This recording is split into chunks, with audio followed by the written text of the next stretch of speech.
Uh, Good morning, good afternoon, and good evening, whenever you're watching this. In hoping to prepare a few minutes of talk with you, I thought it was very important that if it was at all possible, that I could leave you with something on your heart that you could not necessarily agree with or disagree with, but it just might be something that could touch you. And I hope that's what this talk is. At my age, 79, I have a lot to look back on, and I wanted to share the most meaningful times in my life with you. And so I would start with a little brief history.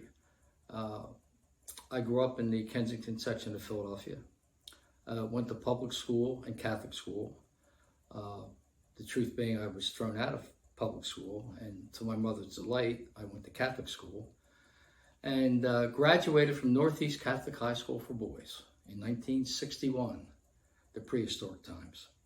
And that's where I met Father Guerin, and we reacquainted some years later, which I'll talk about in a moment. But after graduation, there were probably 30 guys on our corner that graduated at the same time. We hung on a corner called K&A, Kensington and Allegheny.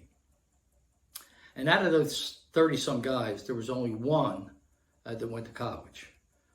5 or 6 put on suits and ties and somehow got on the Market Street, Frankfurt elevated line and went to Center City and worked in offices. The rest of us got jobs in the factories and the mills, and I was one of the factory and mill guys. I never did well academically in school, and it carried with me for years that I just wasn't smart enough. But after a couple of years in the factory, something was calling me to more. And so I was able to, through one of the friends on the corner, he told me his uncle was looking for somebody, and it was in Center City, and you wore a suit and tie, so I was hot on that. So I made the appointment, went down to America for Loyalty Group, whatever that meant, I had no idea. Sat down with the manager, very nervous. And he handed me an index card and asked me to write numbers from 1 to 10. That's when I knew I was doomed. There was no way I was going to be able to answer 2 of his questions, let alone 10. So I wrote down somewhat nervously 1 through 10. He asked me if I was finished. I said yes, so I figured here we go. And he said, "Can I see the paper?" And I thought, sure. So I gave him the paper. He sat back in his chair, looked at it, nodded his head up and down, and said to me, much to my amazement, "Ron, you got the job." And I thought, this must be the Twilight Zone. He took me back to meet the manager. The manager told me I would start the next day at 9 o'clock, wore a suit and tie. And when I went home that night, sitting at the dinner table, as we did every night, my mother said to me, "Congratulations, you got a job." I said, "Yeah." She said, "What do they do there?" I said, "I don't know." She said, "Well, what will you be doing?" I said, I don't know." And then she said to me, "Well, how much are you making?" I said, "Mom, I don't know, but I can wear a suit and tie and I'm going on the Frankfurt elevator tomorrow." I found out that it was in the insurance business, and my job was to write numbers down on maps. And so the quiz I had was how clear my handwriting was. For the next 55 years, I was in that business. And to me, it was no accident that I got an easy test to get in there.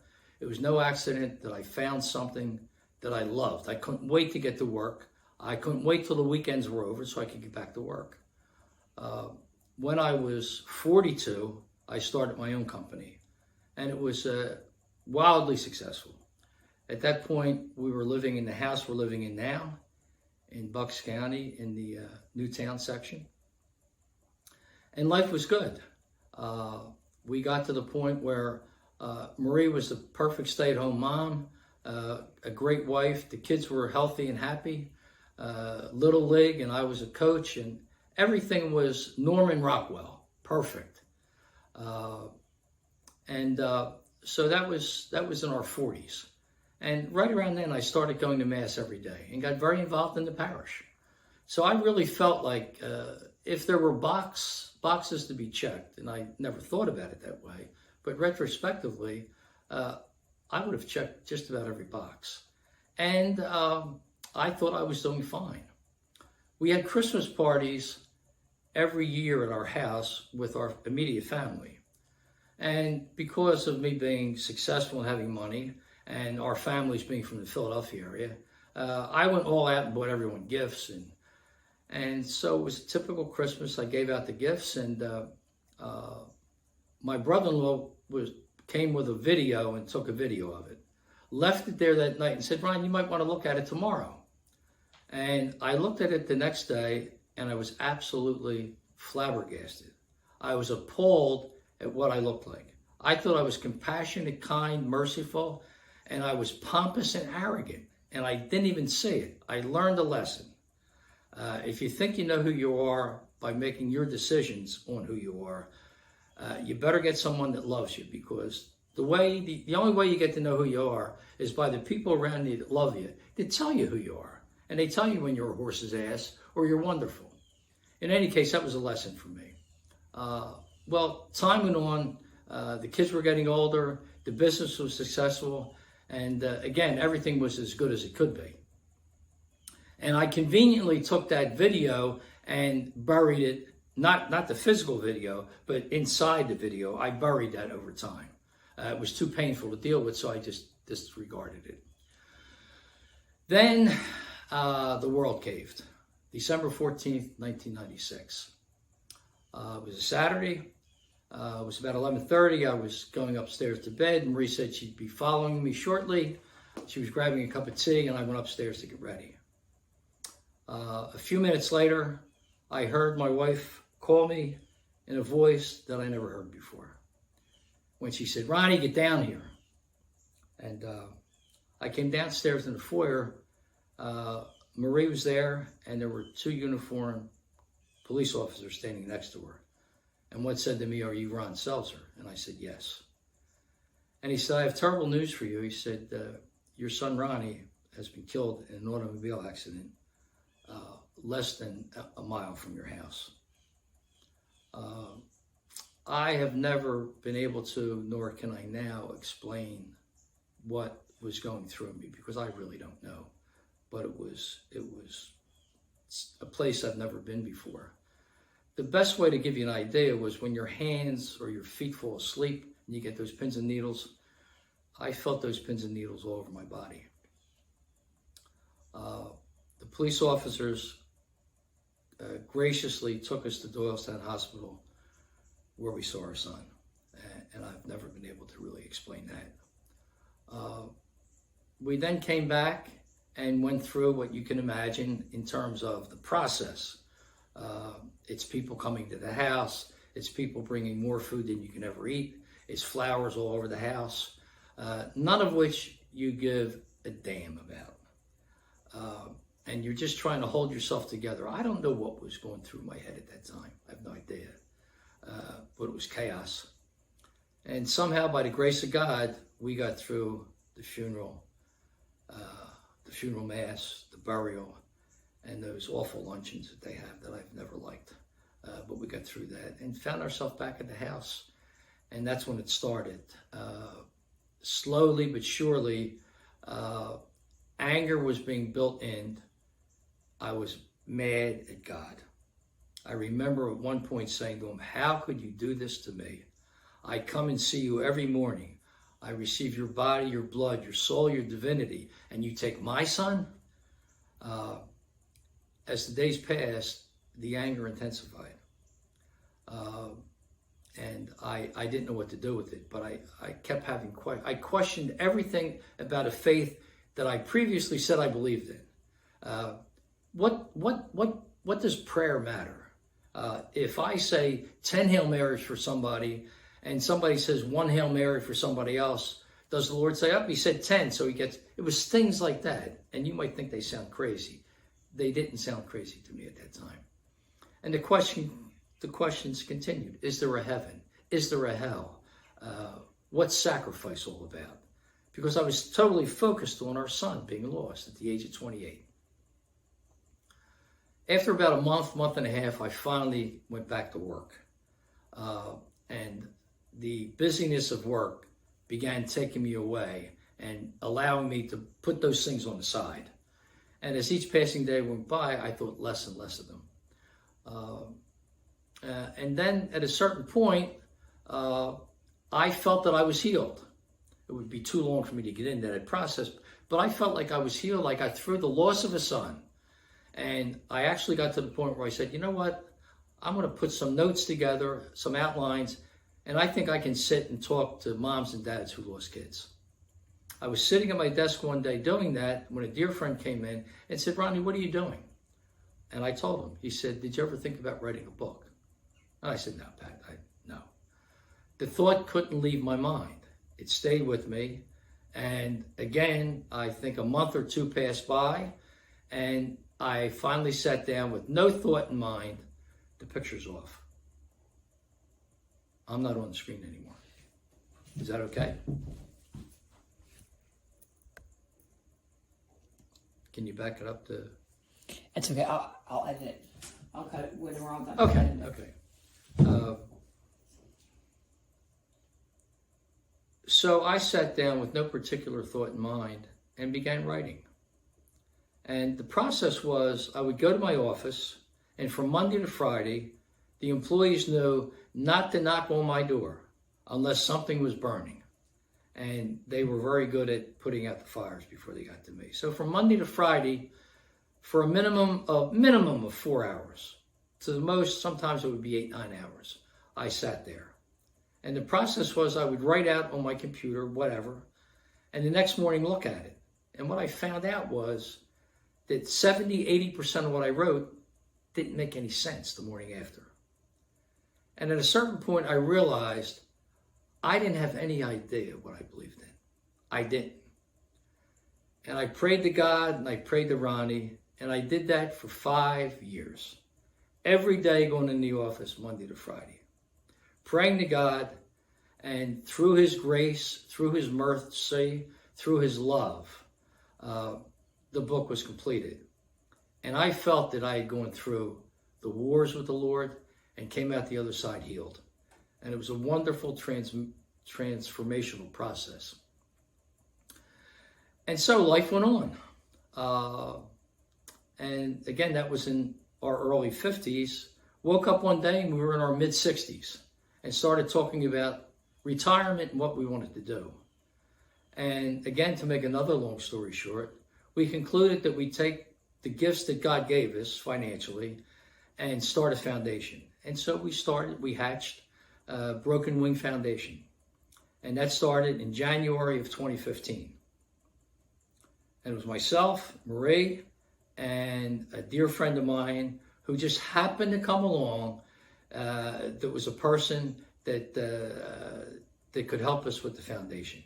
He was a social worker, had a master's in social work, and said, I'd love to do that. So the three of us went out in January of 2015 and began focusing. Our initial ministry was single moms with kids and senior citizens.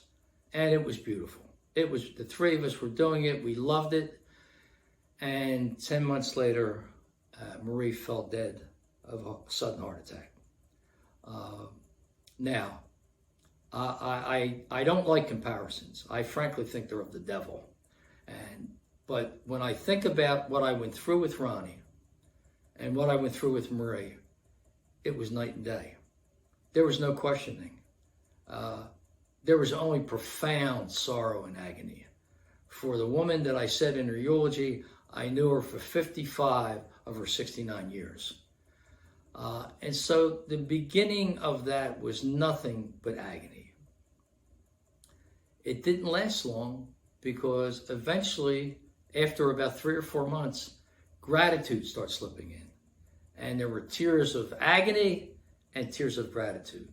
I would say after 6 months, it was 95% gratitude for what the Lord. There was no accident that I met Marie Egan at K&A. No accident at all. Nor was the job I got and how I progressed through life. They were all touchstones of the Lord. They were all what we call coincidences, but I laugh when I hear the word coincidence now. And so I came out of that as well as I think anyone could. My heart was broken. I had to deal with living in an empty house, and my kids immediately start talking about, Dad, you got to get a dog, and that's another long story. I ended up getting a dog, and it's a blessing, and I'll talk about that at the end, hopefully, maybe not. It was about a year. I've never been good on specific dates, but it was about a year after Marie passed. I, for years, would spend my evening hours in a quiet room up the house, and just sat there quietly and thinking about what I did today and what I didn't do today, what I wished I would have said, what I wished I hadn't said. It was very healing to me, and it was time with the Lord. I was doing that after Marie passed, about a year after she passed. And one night, this is hard to explain. The best I can tell you is that a voice as clear as you hear my voice right now came to me. I knew it was the Lord. I knew it. And I'm not crazy. I knew it was the Lord, and they weren't words. And what the Lord said to me was, if you want her back, I'll give her to you. And I got emotional. I was crying. I was shocked. I didn't know what to do. And I just sat there. And I was afraid to think anything beyond that. Eventually, I went to bed. I did not sleep that night. The next day, I got up and made sure I was super busy, and I was. But at the end of the day, I was back in that quiet room with me and the Lord. And I sat there, and I really believe I heard the words for the first time. I didn't formulate them. And I said, Lord, I do believe now that Marie's in your hands. And you're holding her in your loving arms. And I also know that in the blink of an eye, I'm going to be with you and her again. And so how could I be so selfish as to ask you to give her back to me? And when that was finished, I will tell you, my brothers and sisters, I found myself in a place that must be more than a little touch of heaven. My focus, it changed. I mean, I no longer had any one goal that I wanted to accomplish. And I knew that I was what they talk about. I was clearly at that point in the second half of life. The first half of life is about goals, about accomplishments, achievements, gets. I want to get this. I want to get my high school education. I want to get a job. I want to get married. I want to have a business. I want to be successful. I want to buy a house. And that's all well and good, as well it should be. Taking care of your family, raising your family. But then there's a period of time, and it happened after Ronnie's accident, that I went from order and structure to complete disorder. Nothing made sense. But what happened after Marie was, as Richard Rohr calls it, I was reordered. I didn't throw out the first part of my life. I didn't throw out the disorder of my life. But I was able to put them together and find a place that so many things didn't matter anymore. And so many things, I will tell you, and maybe you won't understand this, but it makes sense to me. I no longer needed to go to church. I wanted to go to church. And that doesn't mean I went every day. I didn't. I stopped going every day because I didn't feel I needed to go every day. There were other things. There were other things that brought me closer to the Lord than going to Mass. It's not sacrilegious, but as you get older, as old as I, it's experiential that make the difference. It's being able to be with people and see how the Lord interacts and just how magnificent things take place. And, you know, the sacraments, Mass, that's all fantastic. And I can't do without that. But it's not something I have to do, you know. And also I find that there's less need for me to repent and ask for forgiveness, because I think the Lord is more understanding than that. It's not that you don't go to reconciliation, but I don't find the need to go to reconciliation as I did in the past. And maybe that's something that happens when you're my age and you're diagnosed with a heart condition that the doctor says to you at the age of 79, you probably have 5 years. And I will tell you, that's become a blessing. I've come to say that not only suffering is necessary, it's a blessing to go through suffering. Not when you're going through it. It's awful. It's painful. But when you come out the other side and you know you got there by the grace of God, the relationship comes so much closer. And so to realize every one of you watching this believes that tomorrow is going to be just like yesterday. And when you get to my age, you realize your peers are dropping like flies. But you still kind of think that. I no longer think that because of the grace of my cardiologist who said to me what he said to me. Every day is a blessing. Every day.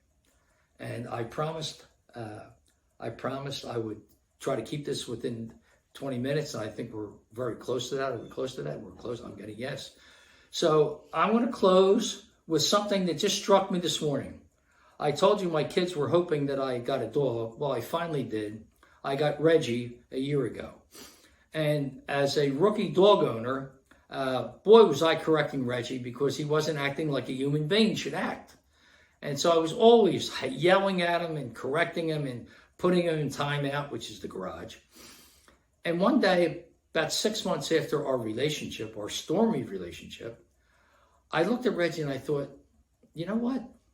Every single time I reprimanded him, every single time, Reggie was right.